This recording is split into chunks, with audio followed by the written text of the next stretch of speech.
Hi, so I'm going to share another Washington Children's Choice Picture Book Award nominee with you called Ruby Finds a Worry, and this one is written by Tom Percival. Ruby Finds a Worry.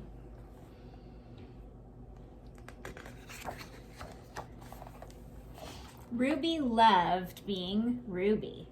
She loved to swing up high, and she loved to explore wild, faraway places. Sometimes she even went all the way to the very bottom of the garden.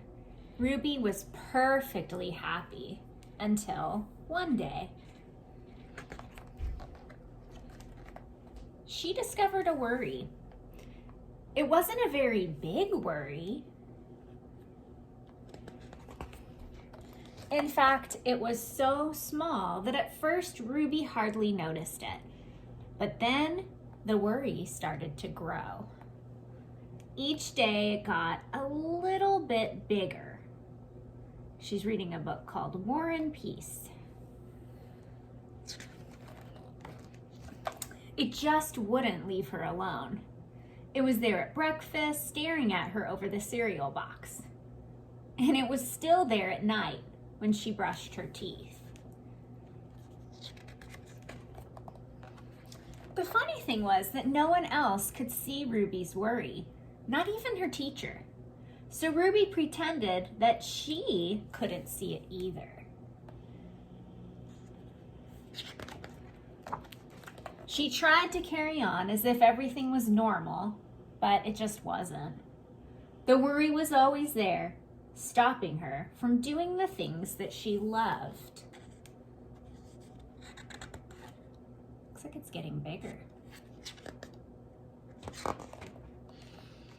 Ruby wondered if the worry would ever go away. What if it didn't? What if it stayed with her forever? Ruby didn't realize it, but she was doing the worst thing you could ever do with a worry. She was worrying about it. Now the worry was enormous.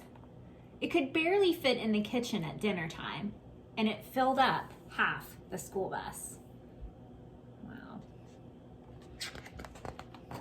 And it took up whole rows at the movie theater.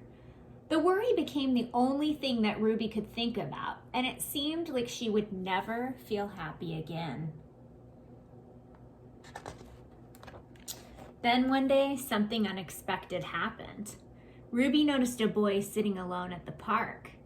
He looked how she felt, sad. And then she noticed something else, something hovering next to him. Could it be a worry? It was. Ruby realized that she wasn't the only person with a worry after all. Other people had them too. She asked the boy what was on his mind, and as he told her, the strangest thing happened. His worry began to shrink. Then Ruby did the best thing you can ever do if you have a worry. She talked about it. And as the words tumbled out, Ruby's worry began to shrink until it was barely there at all. Soon, both of their worries were gone. Finally, Ruby felt like herself again. Of course, that wasn't the last time she ever had a worry. Everyone gets them from time to time. But now that she knew how to get rid of them, they never hung around for long. And then there's a little letter in the back. It says, "Dear reader, this is a book about a girl who can't get rid of a worry. Everyone worries about things from time to time, and it can be hard to stop. Even though we can't see our worries like Ruby can, they're there with us. Ignoring them can sometimes make them worse. So here are a few questions to ask yourself when you think you have a worry stuck to you. What am I feeling? Sad? Angry? Anxious? All three? What could be causing me to feel this way? Who can I talk to about it?" No matter what you're feeling, remember that it always helps to talk about it.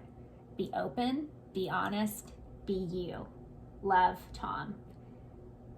So that's the author, right?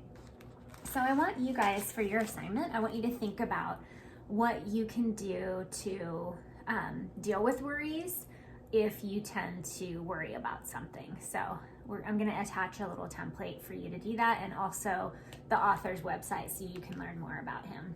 Thanks.